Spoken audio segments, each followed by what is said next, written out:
Hello guys, welcome to my YouTube channel SM bright future. आइए चलते हैं अपना क्वेश्चन ऑफ द डे की तरफ। क्वेश्चन से आपका, भारत में पश्चिमी तट के ऊपरी भाग को क्या कहते हैं। सबसे पहले आपको ये पता होना चाहिए कि तट किसको कहते हैं, तट किसे कहते हैं। तो आपके जो तट क्या होता है, जो दक्षिण भारत है हमारा, यानी कि दक्षिण भारत जो है हमारा, ये दक्षिण भारत जो है, इसके नीचे की साइड में आप देखेंगे तो क्या है, यहाँ समुद्र है सब इधर की साइड में। तो जिस जिस राज्य की जो है हमारी सीमा मिली हुई है किसके साथ, समुद्र के साथ, वो कहलाते हैं तट, यानी समुद्र के जो तट होते हैं। तो उसी में से ये पूछ रहा है कि भारत में, जो भारत है आपका, भारत में पश्चिमी तट के ऊपरी भाग को क्या कहते हैं। तो ये ऊपरी भाग जो इधर का, ये भाग यहाँ से पश्चिमी भाग हो गया ना आपका, ये उत्तरी भाग हो गया ये, और ये वाला क्या हो गया आपका पश्चिमी भाग, यानी इधर की साइड वाले भाग को हम क्या कहते हैं। इसको ऑप्शंस दे रखे हैं आपके, कोंकण तट, कोरोमंडल तट, मालाबार तट या उत्तरी सरकार। तो आपका राइट आंसर क्या होगा। आप अगर हम बात करें राइट आंसर की, तो आपका राइट आंसर होगा क्या, राइट आंसर क्या होगा आपका, कोंकण तट। कौन सा होगा, कोंकण तट। कोंकण तट आपका इधर की साइड ये होता है, कोंकण तट। आइए इससे रिलेटेड हम देख लेते हैं फैक्ट क्या बता रहे हैं हमारे, कौन कौन से फैक्ट इंपॉर्टेंट हैं। देखिए, सबसे पहले हम चलते हैं कि तटीय की अगर बात हुई, तटीय क्षेत्र कौन से हैं, उनकी रेखाओं के नाम क्या क्या हैं। जो भारत के तटीय रेखाएं हैं उनके नाम हैं, सभी हम रेखाओं के नाम देखते हुए चलते हैं। सबसे पहले आपका ये इधर की साइड देख लेते हैं, ये वाली जो रेखा है, कौन सी, ये वाली जो रेखा, इसको क्या नाम बोलते हैं हम, जो गुजरात वाली है, इसको बोलते हैं सौराष्ट्र। इसको क्या बोलते हैं, सौराष्ट्र। दूसरी रेखा की बात करें नीचे, ये वाली महाराष्ट्र वाली, कौन सी, महाराष्ट्र वाली, इसको बोलते हैं हम कोंकण तट, कोंकण तट। इसके नीचे चले कर्नाटक वाली, तो कर्नाटक वाली जो रेखा है, तटीय रेखा है, उसको क्या बोलते हैं, कन्नड़ तट। क्या बोलते हैं, कन्नड़ तट। फिर इसके नीचे देखिए जो केरल वाली है, केरल वाली बहुत इंपॉर्टेंट है, एग्ज़ाम में आपके कई बार पूछी गई, इसको बोलते हैं मालाबार तट। इसको कौन सा तट बोलते हैं, मालाबार तट। अब चलते हैं अपना उत्तर की साइड में, अगर देखे जाए तो यहाँ पर कौन कौन से आपके, एक तो है आपका कोरोमंडल तट।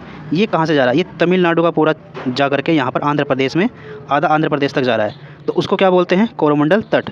यहाँ कृष्णा नदी है, कृष्णा नदी के साइड में जहाँ तक कृष्णा नदी है वहीं तक का जो क्या आपका कोरोमंडल तट है।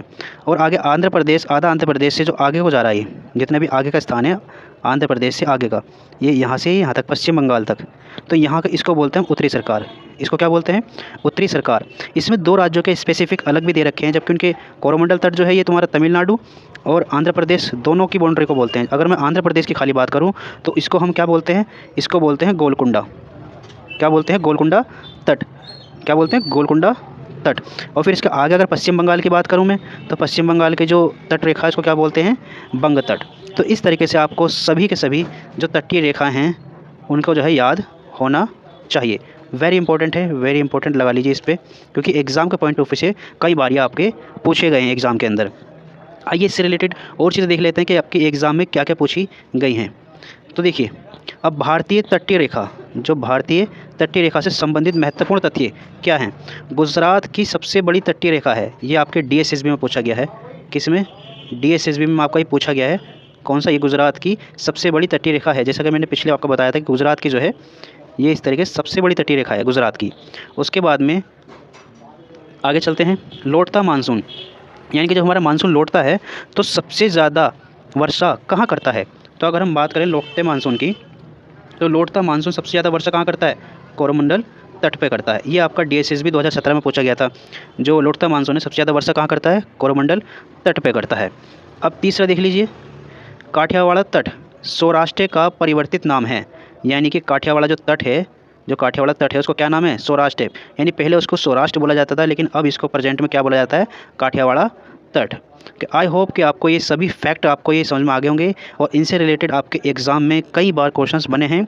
इन सभी फैक्ट का आप स्क्रीनशॉट ले लीजिए और एग्ज़ाम से पहले इन सभी फैक्टों को याद कर लीजिए, और ध्यान रखिएगा कि ये एग्ज़ाम में कई बार पूछे गए हैं। इस तरीके के और फैक्ट के लिए जुड़े रहे हमारे यूट्यूब चैनल के साथ में रोज़ 5 बजे। Thank you so much.